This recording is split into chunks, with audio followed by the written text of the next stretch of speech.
Virus consequences number 5, the trolley problem. This is going to be a tricky one. So every philosophy student knows the trolley problem. It's a mental exercise in which students are told that a trolley is running out of control down a hill, has no brakes, and you have the opportunity to pull a lever that will send the trolley in one direction or another.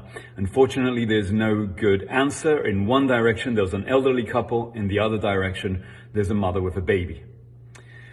The exercise is there to illustrate that at times we might need to make hard decisions and that there's sometimes no good option but only a lesser evil to try and look for. Now, I believe we're about to go into a giant societal trolley problem relatively soon. The issue is the following. Up to now, society has never dealt with a kind of problem of this kind in real time at this speed. So every one of the people in authority is trying to make sure that they actually do something. And if possible, even hopefully try to over-prepare for any problem that might happen. As a consequence, we're all trying to flatten the curve, we're staying home, the economy gets grinded to a halt, and we're doing all of the right things to try and make sure that the amount of people affected are as small as possible. Now, at the same time, we don't know how long we're going to be doing this.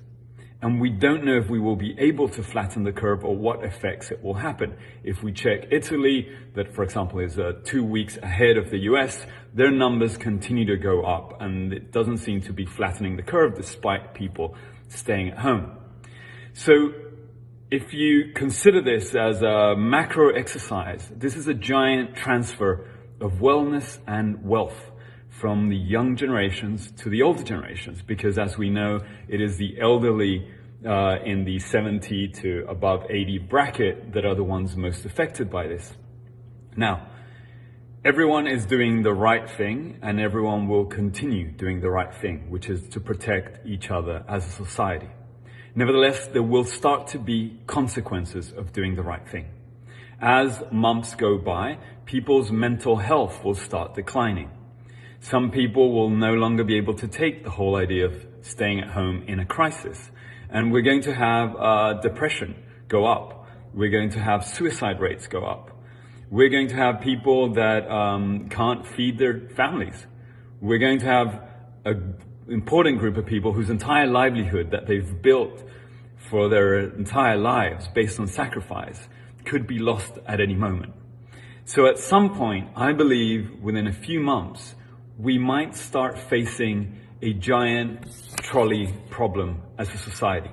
And it won't be as simple as the one that students in philosophy take, where there's just 2 answers that seem relatively easy. This will be a lot more complex, and the quantity of variables that we will have to juggle will be much more.